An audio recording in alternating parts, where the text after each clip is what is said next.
Bueno, molt bé, estem a l'ICE, a la fira més gran del món de l'audiovisual, a Barcelona. Ara em conversa amb la Mercè Conesa. La Mercè fa molts anys que ens coneixem, fa molts anys que has anat seguint una miqueta el nostre projecte i fins i tot ens has donat recolzament des de diferents àmbits. Actualment estàs a Barcelona Global, entenc que ets la CEO de Barcelona Global. Correcte, sí. I nosaltres des de la Fundació Impulsa Talentum ens hem encaparrat en fer aquesta Barcelona-Catalunya Capital Mundial del Talent i ja ens hem anat trobant en diverses ocasions i és una cosa que nosaltres al llarg d'aquest any ho volem consolidar. Tenim 3 grans potes que podrien ser l'anclatge, que és la comunitat d'experts en talent, el Congrés Mundial del Talent i el que estem construint ara, que és l'Institut d'Estudis sobre el Talent, que l'estem basant amb la World Academy of Arts and Science i el Consorci Mundial d'Universitats. Si l'Ajuntament, que sembla que està per la labor, la Generalitat, que sembla que està per la labor, i entitats com la vostra donen suport, jo crec que Barcelona, sense cap dubte, té tots els elements per liderar el talent a nivell mundial. Nosaltres, des de Barcelona Global, ho veiem així i, de fet, és molt interessant que ens expliquis a la Fundació Impulsa Talentum que esteu treballant, perquè, com sabràs, Barcelona Global, com a propòsit, té posicionar la ciutat de Barcelona com la millor ciutat per al talent d'impacte i per l'atracció d'inversió. I és més, nosaltres ja estem convençuts que el talent és el nou centre de gravetat del món. És a dir, allà on es crea el talent, allà on el talent vol viure, és on anirà el capital, és on aniran les empreses. Per tant, crec que és molt encertat que puguem parlar avui sobre el talent enmig precisament d'aquesta fira ICE, que és un aparador de talent digital, de talent creatiu, de tot el talent que som capaços en aquest moment de desenvolupar. Per tant, molt contenta de compartir amb vosaltres. Em vas explicar fa uns dies que vosaltres havíeu iniciat o que teníeu una iniciativa que permetia visualitzar, monitoritzar aspectes relacionats amb el talent. Explica'ns una miqueta, sisplau, Mercè. Molt bé, sí. Nosaltres fa ja 7 edicions que el que fem és l'International Talent Index, que el que pretén és monitoritzar el tipus de talent que arriba a Barcelona.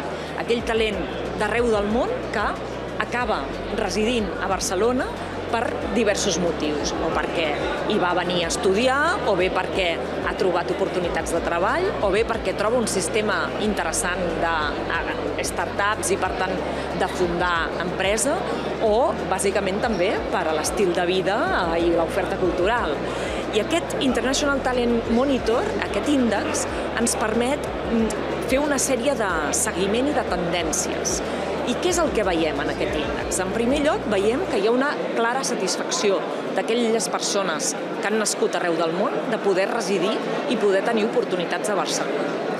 També el que veiem és que necessitaríem reforçar i densificar més aquest sistema, és a dir, la creació de més oportunitats a nivell laboral i, sobretot, també a nivell del que seria la creació d'aquest talent. És a dir, no només ens interessa captar aquest talent, sinó que ens interessa moltíssim crear-lo. Per tant, tot el que puguin fer les nostres universitats per convertir Barcelona en un hub d'educació superior en anglès, per atraure tantes i tantes persones que tenen talent al món i que veurien a Barcelona realment una oportunitat. Perquè no podem oblidar que Europa segueix sent aquell bressol del talent per a tot el món.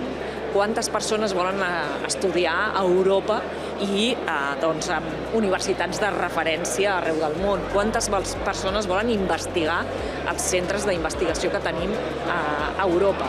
Per tant, aquest posicionament de Barcelona és el que estem treballant nosaltres amb l'International Talent Monitor. També ens diuen coses quotidianes, que si vols després les parlem, de la seva vida quotidiana, però sobretot que Barcelona està molt ben connectada a nivell europeu i internacional, que té molt bons serveis de mobilitat, els que vivim aquí, que a vegades ens queixem realment si ens comparem amb altres metròpolis del món, els serveis de mobilitat són molt accessibles i són easy going, i també que tenim una molt bona oferta a nivell de qualitat de vida.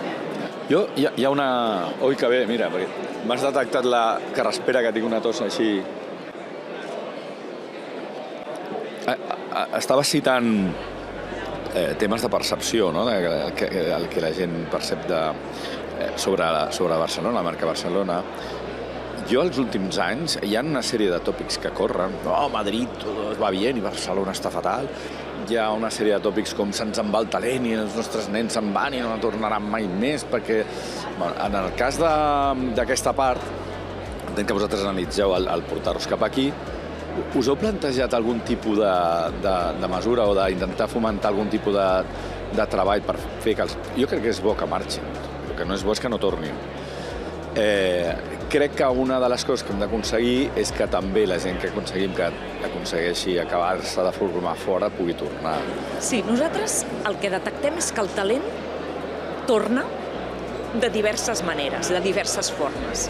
Hi ha talent que realment torna i, per tant, implementa la seva emprenedoria des d'aquí o el seu projecte des d'aquí, però hi ha talent que es vincula amb entitats com la nostra per contribuir a fer una millor Barcelona. Nosaltres tenim 20% dels nostres associats que són barcelonins que estan vivint arreu del món.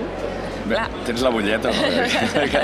Al final jo diria, de fer. Tots aquells barcelonins enamorats de Barcelona que voleu contribuir a fer millor la vostra ciutat i podeu contribuir encara que esteu visquent arreu del món. Per què? Perquè podem construir Barcelona des de la societat civil de manera col·laborativa amb les administracions públiques, a vegades empenyent-les, situant-les on creiem que són els punts forts, com per exemple l'educació superior ha de ser un dels grans punts i fortaleses de la ciutat, però també ho ha de ser tot el que seria la part de la fiscalitat, per exemple, i aquesta sí que és una qüestió que ens diuen en les nostres enquestes quan parlem amb el talent, de dir, escolta, la fiscalitat ha de ser una fiscalitat que ha de tenir harmonia amb les fiscalitats d'arreu d'Europa. Ja no parlem d'altres ciutats de l'estat espanyol, sinó d'arreu d'Europa. I, de fet, una de les coses que vam estar treballant són esmenes a la llei de startups.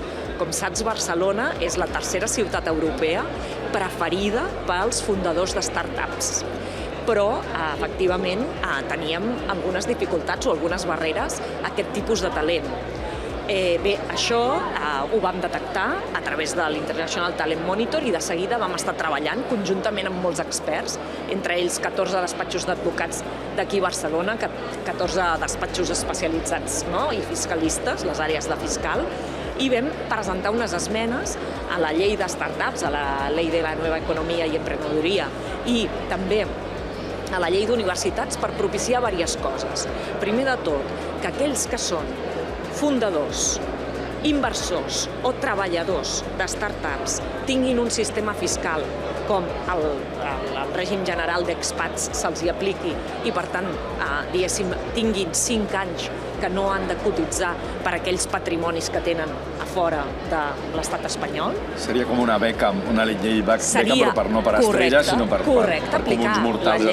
La llei beca a aquestes persones que venen a generar negoci, venen a generar aixecament d'inversió i venen a generar llocs de treball, perquè al final, ara jo no sé què fa el senyor Beckham, però clar, un futbolista genera pocs llocs de treball, per dir-ho d'alguna manera, quan fa de futbolista. Després pot fer moltes coses. Però el que nosaltres estem dient és no. O sigui, volem que s'apliqui aquest règim de la llei Beckham a aquelles persones que venen a fer un impacte positiu en la societat, que és generar llocs de treball, que és atraure inversors, que és, en definitiva, donar serveis a la nostra comunitat i, a més es volen situar a Barcelona.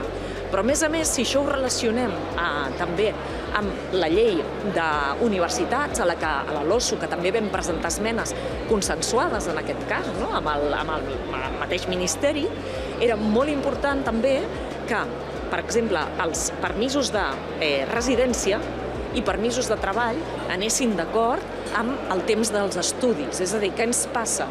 Ens passa que tenim estudiants que volen formar-se aquí, vol dir que és talent d'arreu del món, que l'estem creant, l'estem formant a Barcelona, que no, el seu permís de residència no coincideix amb els seus anys dels estudis. Evidentment, això s'ha d'equilibrar, és posar-hi sentit comú, però a més es permet que durant 2 anys, un cop han acabat els estudis, puguin quedar-se a treballar a Barcelona.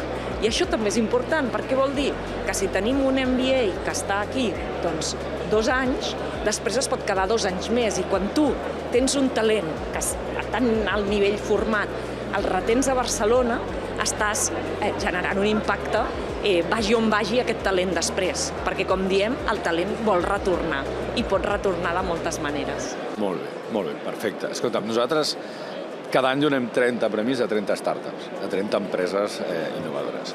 Jo et convido a que et quedes una estona per aquí, puguis ajudar-me a lliurar-ne un, que és un projecte innovador de la categoria de banca, és algú que està fent un projecte disruptiu dintre del món de la banca. Si estàs una estoneta per aquí, després li lliurem. Estaré encantada. Mercè, anem parlant, ens anem trobant, anem seguint.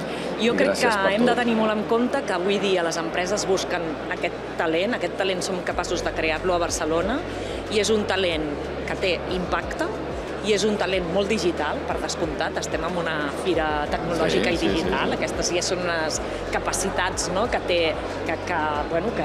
són demanades, però també un talent que tingui adaptabilitat.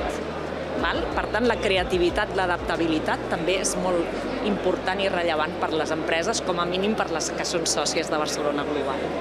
Doncs esperem trobar l'adaptabilitat, el talent, la creativitat, la innovació, l'emprenedoria, i que cada any ens podem trobar aquí i explicar que cada vegada més aquest estudi que feu, aquesta monitorització sobre talent, ens va donant millors dades. Molt bé. Gràcies per tot, Mercè. Moltes gràcies a vosaltres. A reveure.